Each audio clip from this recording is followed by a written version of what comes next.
Hi everyone, welcome to Qupan education channel. So हमने जो अपनी फ़िज़िक्स की इंपॉर्टेंट क्वेश्चन की सीरीज़ बनाई हुई है उसका नेक्स्ट पार्ट जो है वो करने जा रहे हैं हम। ठीक है, हमने काफ़ी सारे टॉपिक जो है कंप्लीट कर लिए हैं। बस हमारे फ़िज़िक्स में 2-3 टॉपिक्स बचते हैं, आने वाले दिनों में वो कंप्लीट कर लेंगे हम, तो ऑल सिलेबस आपका कंप्लीट हो जाएगा। ठीक है, तो स्टार्ट करते हैं अपने फर्स्ट क्वेश्चन से। A body of 100 gram is moving with a velocity of this, then the momentum is associated with. तो मोमेंटम का अगर कोई फार्मूला पूछे लीनियर मोमेंटम का, तो फार्मूला होता है हमारे पास मास इनटू में वेलोसिटी। ठीक है, मास कितना दे रखा है उसने 100 ग्राम, और वेलोसिटी दे रखी है, मास दे रखा है 100 ग्राम और वेलोसिटी दे रखी है उसने 1.5 में, इट्स 15 मीटर पर सेकेंड। ठीक है, 15 मीटर पर सेकेंड। तो यहाँ पे हम ये दे रहे हैं कि जो मास है वो अपने एसआई सिस्टम में नहीं है, एसआई सिस्टम में नहीं है, तो इसको किलोग्राम में कन्वर्ट करना पड़ेगा। किलोग्राम में कैसे कन्वर्ट होगा, डिवाइड बाय 1000 और ये 15 एज इट इज़। 20 से 20 कैंसिल हो गया, हमारे पास क्या आ गया 1.5 kg मीटर पर सेकेंड स्क्वायर। तो 1.5 देखो, 1.5 यहाँ पे भी है, 1.5 यहाँ पे भी है, तो यूनिट्स की भी बहुत ज़्यादा इम्पॉर्टेंस है। तो 1.5 किलोग्राम मीटर पर सेकेंड क्या होगा इसका राइट आंसर। नेक्स्ट है हमारे पास, नेक्स्ट क्वेश्चन है, for diatomic gas the ratio of two specific heat gas that is Cp and Cv। ये थर्मोडाइनमिक्स चैप्टर में है, ये अभी हमने करा नहीं है, करेंगे। तो जो ये रेशियो होती है हमारे पास Cp अपॉन में Cv for the diatomic gas, वो होती है हमारे पास 1.4। ठीक है, 1.4। ऑप्शन नंबर बी क्या है यहाँ पे राइट आंसर। नेक्स्ट क्वेश्चन देखते हैं, the velocity of a particle in simple harmonic motion at a displacement y from the mean position. तो there is a square root of a square minus में v square. तो ये भी हम बहुत ही जल्दी कर लेंगे। नेक्स्ट है, which of the prism is use to see infrared spectrum light, कि कौन सा प्रिज्म हम जो है यूज़ करते हैं इंफ्रारेड स्पेक्ट्रम को देखने के लिए, तो वो है हमारे पास रॉक सॉल्ट। सो देखो, ये ऐसा क्वेश्चन है कि अगर आपने रीड करा होगा तब आप आंसर कर दोगे। ठीक है, तो बीच बीच में ऐसे क्वेश्चन आते हैं आपके। नेक्स्ट क्वेश्चन देखते हैं, the average power dissipated in pure inductor. तो हमें पता है कि जो LCR सर्किट होता है उसमें जो पावर होती है वो है ERMS मल्टीप्लाई में, सो हमने पावर निकाली थी रूट ऑल्टरनेटिव करंट में, ERMS IRMS मल्टीप्लाई में क्या था हमारे पास कोस फाई। ठीक है, तो जब हम निकालते हैं हमारे पास इंडक्टर और कैपेसिटर की बात करें तो एंगल जो होता है वो 90, तो उस वजह से कोस 90 क्या हो जाता है 0। तो चाहे कोई इंडक्टर में पूछे, चाहे कोई हमारे पास किस में पूछे कैपेसिटर में, तो एवरेज जो पावर होती है वो होती है 0। ठीक है, नेक्स्ट क्वेश्चन है, which of the material is most elastic, मतलब परफेक्टली इलास्टिक है, ऑलमोस्ट इलास्टिक है, वो है हमारा quartz. A light body and a heavy body have equal momentum. Which one has a greater kinetic energy? तो आपको relation पता होगा काइनेटिक एनर्जी, हमें पता है काइनेटिक एनर्जी किसके इक्वल होती है। काइनेटिक एनर्जी जो है वो है हमारे पास, अगर हम देखें काइनेटिक एनर्जी होती है हमारे पास हाफ mv स्क्वायर में, और जो मोमेंटम है वो क्या होता है मास इंटू में वेलोसिटी। तो एक मास तो यहाँ पहले पर वेलोसिटी का स्क्वायर है, तो हमें मास का भी क्या करना पड़ेगा स्क्वायर। तो कर दिया हमने मास का स्क्वायर, तो यहाँ से क्या आ जाएगा p स्क्वायर अपॉन में m।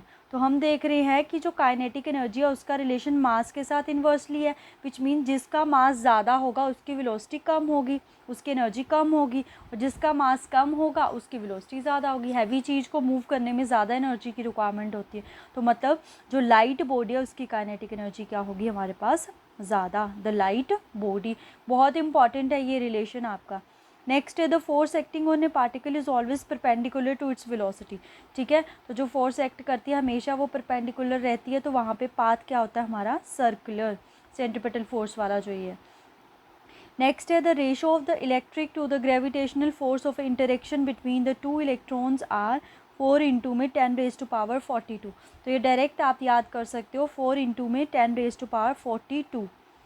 नेक्स्ट है, capacitor act as a infinite resistance. तो जो कैपेसिटर होता है हमारे पास, अगर उसके रेजिस्टेंस की वैल्यू की बात करें तो 1 अपॉन में ओमेगा सी होती है हमारे पास। ठीक है, और जो ओमेगा सी है वो हमारे पास होता है 2 पाई न्यू अपॉन में सी। ठीक है, एज अ इनफाइनाइट रेजिस्टेंस, मतलब कि जो ये रेजिस्टेंस है उसकी वैल्यू इनफाइनाइट आनी चाहिए। अगर हम नीचे ज़ीरो बना दें, नीचे ज़ीरो, ये चीज़ें कांस्टेंट है, कैपेसिटेंस की भी कुछ ना कुछ वैल्यू होगी, यानी कि फ्रीक्वेंसी को अगर हम ज़ीरो कर दें तो किस में फ्रीक्वेंसी, मतलब कोई साइकिल ना हो, डायरेक्ट हो, तो कौन से उसमें साइकिल नहीं होता है, डीसी में, तो डीसी में फ्रिक्वेंसी ज़ीरो, तो कैपेसिटेंस क्या आ जाएगी हमारे पास, इनफाइनाइट। तो इसका जो राइट आंसर है वो है हमारे पास DC, option A. Option A is the right answer, that is your DC. Next, according to Hooke's law of elasticity, if stress increase the ratio of stress, तो ये हमारे पास मैकेनिकल प्रॉपर्टी का topic है। तो हमारे पास जो अगर हम बात करें हुक्स लॉ के अकॉर्डिंग, स्ट्रेस अपॉन में स्ट्रेन होता है, स्ट्रेस अपॉन में स्ट्रेन करके होता है, ठीक है, स्ट्रेस अपॉन में strain. According to Hooke's law of elasticity, stress is increase and the ratio, क्योंकि स्ट्रेस जो है ना वो आई थिंक सो एक, उस पर कोई फ़र्क नहीं पड़ता है, रिमेन क्या रहता है, कांस्टेंट रहता है। इसको देखेंगे हम मैकेनिकल प्रॉपर्टी में, वहाँ पे मैं बताऊँगी, अभी मैं डिटेल में यहाँ पे नहीं जा रही। Next is spokes are use to cycle, cycle होता है ना, तो साइकिल में स्पोक्स लगे होते हैं ऐसे ऐसे। तो देखो ये रोटेशनल मोशन आ गया, तो रोटेशनल मोशन में कौन सी चीज़ है यहाँ से, to increase the moment of inertia, moment of inertia increase करने के लिए हम क्या करते हैं, स्पोक्स लगाते हैं। नेक्स्ट है, if the mass of a body m on a surface of earth then the mass of a same body on a moon, तो हमें पता है मून से टाइम 6 टाइम हो जाएगा, m अपॉन में 6, ठीक है। नेक्स्ट क्वेश्चन है, मैच द फॉलोइंग। देखो जो मैच द फॉलोइंग होता है ना, अगर उसमें आपको एक भी आता है ना, एक या दो भी पता है, तब भी आप आंसर कर सकते हो। जो रेन ड्रॉप्स है ना वो स्पेरिकल किसकी वजह से होती है, सरफेस टेंशन, यानी कि फर्स्ट का डी होना चाहिए, तो फर्स्ट का डी ए और सी में ही है हमारे पास, ठीक है, फर्स्ट का डी ए और सी में ही है हमारे पास, तो या तो फर्स्ट ऑप्शन होगा या फिर सेकंड ऑप्शन होगा। तो हम देख लेते हैं। उसके बाद हार्ट अटैक, आपको ये भी पता, अभी हमने देखा कि जो क्वार्ट्ज है वो क्या होता है, परफेक्टली इलास्टिक, यानी कि थर्ड का ए, तो थर्ड का ए इसी में है, तो ऑप्शन नंबर ए इसका राइट आंसर हो जाएगा। बाकी के ऑप्शन देखने की आपको ज़रूरत नहीं है। नेक्स्ट है, two solid A and B in float in water, the solid A floats with half of its volume immersed and B floats 2/3 of its volume immersed, तो the density of A and B, देखो जितनी उसकी volume immersed हुई है ना, ए की कितनी हुई है, हाफ, और बी की कितनी हुई है, 4/3, नहीं सॉरी, बी की हुई है 2/3। तो अगर हम इन रेशोज़ को सॉल्व करें, ठीक है, इन रेशोज़ को सॉल्व करें, इसको 4 से मल्टीप्लाई, 2 2 ज़ 4 और 3, 4/3, तो यही हमारी डेंसिटी की रेशो भी होगी, 4:3, ठीक है। नेक्स्ट है, बोहर मैग्नेटोन इज़, तो बोहर मैग्नेटोन्स की एक वैल्यू होती है, ये यहाँ पे सारे के सारे ऑप्शंस जो है वो हमारे पास इन्होंने गलत दिए हुए हैं, ठीक है।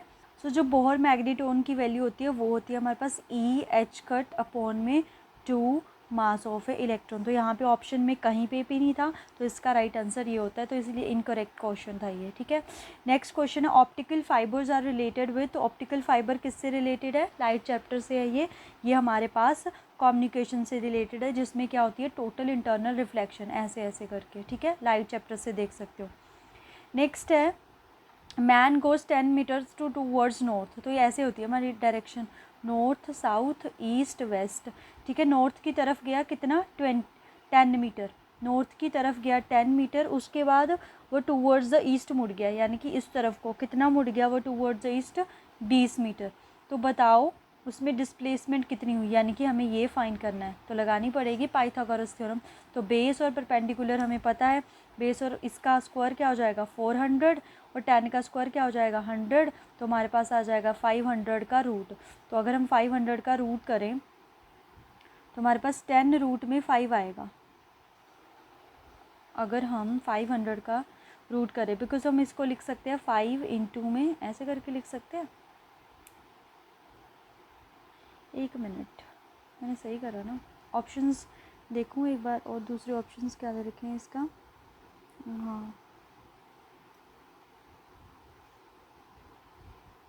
10 मीटर्स गया टूवर्ड्स द नॉर्थ, फिर वो ईस्ट की तरफ मुड़ गया कितना 20 मीटर, 10 मीटर गया 20 मीटर गया, तो हमें ये बताना है कितना,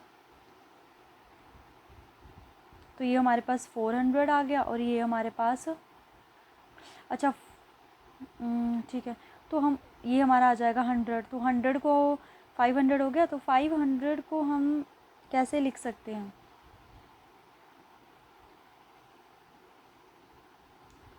5 मल्टीप्लाई में 100 ऐसे, तो √10 हमारे पास जो ये 100 है ये हमारे पास 10 के इक्वल होता है, बचा √5, तो √5 यानी कि √4 2 के इक्वल होता है। अगर हम निकालें इसको तो 2 पॉइंट समथिंग होगा ये, ठीक है, तो 2 पॉइंट समथिंग होगा, 2.2 समथिंग हो जाएगा। तो यहाँ से ये ऑप्शन नंबर बी ए जो है वो इसका राइट आंसर बन जाएगा, ठीक है। 25 तो होने वाला नहीं है, उसके लिए तो 6 to 5 चाहिए ना। नेक्स्ट क्वेश्चन देखते हैं। नेक्स्ट क्वेश्चन है हमारे पास a + b is equal to a - b, then the angle between a and b will be. तो इनमें जो एंगल बनता है वो 90 का बनता है कि जो हमारे पास एडिशन का मैग्नीट्यूड है वो सब्ट्रैक्शन के मैग्नीट्यूड के इक्वल हो, तो वो दोनों परपेंडिकुलर होते हैं वेक्टर्स हमारे पास। नेक्स्ट है which of the following determine the nature of a path followed by the particles. तो पार्टिकल्स ने कौन सा पाथ जो है फॉलो करा है वो डिपेंड करता है हमारी वेलोसिटी और एक्सेलरेशन पे, ठीक है। तो बोथ बी एंड सी इसका राइट आंसर होगा। नेक्स्ट है when a particle moves half of distance at a speed v1 and second half of distance at a v2, तो बताना है उसकी टोटल एवरेज वेलोसिटी। तो एवरेज वेलोसिटी कैसे निकलती है हमारे पास, अगर हम निकालेंगे एवरेज वेलोसिटी तो उसका फॉर्मूला ये बनता है 2/v1 v2 v1 प्लस में v2। तो motion in a straight line में हमने ये चीज़ें करी हुई है, तो इसका जो राइट आंसर है वो है हमारे पास option number A. Next question है the reason of the shining of air bubble. तो एयर बबल्स का रीज़न क्या है हमारे पास, total internal reflection.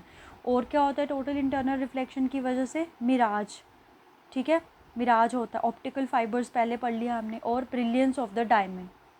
What are, तो वॉट किसकी होती है पावर की, आर किसकी है टाइम की, पावर इंटू में टाइम। तो पावर इंटू में टाइम जो है वो किसकी यूनिट हुई हमारे पास, एनर्जी की, इलेक्ट्रिकल। वेट उसने यूनिट नहीं पूछा है। वॉट आवर मीटर किसको मेजर करता है, मेजर है वो पावर को ही करता है, ठीक है। मेजर किसको करता है, पावर को। अगर यूनिट पूछा होता तो एनर्जी होना था। 1 tesla is equal to how many gauss, 10⁻⁴ gauss. Magnetic field chapter में हमने पढ़ा था ये। The bottom of a container is a filled with a liquid appear slightly raised because of, कि जो हमें बॉटम है किसी कंटेनर का वो ऊपर को उठा हुआ लगता है, तो उसका रीज़न है हमारे पास रिफ्रैक्शन, ठीक है। हमने इसको डिटेल में स्टडी कर लिया है। नेक्स्ट है wave which can not travel in a vacuum. So wave topic बचता है हमारे पास। तो ऐसी वेव कौन सी है जो वैक्यूम में ट्रैवल नहीं कर सकती, वो है इंफ्रासोनिक। नेक्स्ट है हमारे पास a wire of 100 ohm and length L is increased to twice of its original length, the new resistance will be, ठीक है। एक वायर है उसकी जो रेजिस्टेंस है वो है हमारे पास 1000, ठीक है। उसकी रेजिस्टेंस 1000 दे रखी है, जिसकी जो लेंथ है वो हमारे पास L है। अब वो बोल रहे हैं कि अगर हम लेंथ को ट्वाइस कर दें, तो अगर आपको पता होगा तो जो रेजिस्टेंस का रिलेशन होता है वो L के साथ डायरेक्ट होता है। तो L को अगर ट्वाइस करेंगे तो हमारी जो रेजिस्टेंस है वो भी क्या हो जाएगी, ट्वाइस, तो 2000 ओम। तो जो ये मैंने रिलेशन बताया है ये रिलेशन बहुत ही इम्पॉर्टेंट है। बहुत क्वेश्चन फ्रेम होते हैं, इंक्रीज़ कर देंगे, कुछ डिक्रीज़ कर देंगे। अभी रिसेंटली जो एग्ज़ाम हुआ है नॉन मेडिकल का, उसमें भी उन्होंने इसके ऊपर क्वेश्चन डाला हुआ था कि अगर लेंथ को इंक्रीज़ कर देते हैं, इसको डिक्रीज़ कर देते हैं, तो ओवरऑल रेजिस्टेंस क्या होगा हमारे पास, ठीक है। नेक्स्ट क्वेश्चन देखते हैं।